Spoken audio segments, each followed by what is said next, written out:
Hello প্রিয় viewers, কেমন আছেন সবাই? আশা করি ভালো আছেন। আপনাদেরকে স্বাগত জানাচ্ছি আপনাদের প্রিয় চ্যানেলের আরো একটি আপডেট ভিডিওতে। বিশেষ গণবিজ্ঞপ্তির একটি আপডেট তথ্য আপনাদেরকে জানিয়ে দিব। আশা করব আপনারা ভিডিওটি কন্টিনিউ করবেন। আর এরকম লেটেস্ট তথ্যগুলো পেতে হলে চ্যানেলটি অবশ্যই সাবস্ক্রাইব করে দেবেন। ষষ্ঠ গণবিজ্ঞপ্তিতে যোগদান কার্যক্রম শেষ হওয়ার পর কবে বিশেষ গণবিজ্ঞপ্তি প্রকাশ হতে পারে? চলুন জেনে আসি। মূল ভিডিওতে যাওয়ার আগে ছোট্ট একটি অনুরোধ করব, আপনি আমার চ্যানেলে নতুন হয়ে থাকলে অবশ্যই চ্যানেলটি সাবস্ক্রাইব করে দেবেন। অনলাইন শিক্ষা বিষয়ক পত্রিকা দ্য ডেইলি ক্যাম্পাস .com একটি নিউজ প্রকাশ করেছে, বিশেষ গণবিজ্ঞপ্তি প্রকাশ হতে পারে তবে, এই শিরোনামে। চলুন জেনে আসি বিস্তারিত। বেসরকারি শিক্ষা প্রতিষ্ঠানে শিক্ষক নিয়োগের বিশেষ গণবিজ্ঞপ্তি প্রকাশের বিষয়ে এখনও চূড়ান্ত কোনো সিদ্ধান্ত নেওয়া হয়নি। ষষ্ঠ গণবিজ্ঞপ্তির যোগদান কার্যক্রম শেষ হওয়ার পর এ বিষয়ে সিদ্ধান্ত নেওয়া হবে বলে জানা গেছে।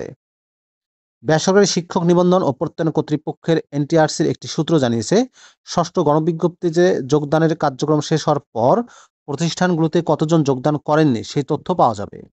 যোগদান না করা প্রার্থীর সংখ্যা বেশি হলে বিশেষ গণবিজ্ঞপ্তির মাধ্যমে ওই পদগুলো পূরণ করা হবে। তবে যোগদানকৃত প্রার্থীর সংখ্যা কম হলে বিশেষ গণবিজ্ঞপ্তি প্রকাশ করবে না সংস্থাটি।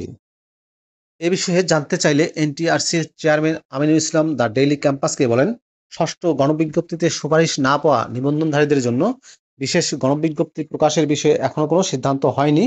শিক্ষা মন্ত্রণালয়ের অনুমোদন সাপেক্ষে এ ব্যাপারে সিদ্ধান্ত নেওয়া হবে।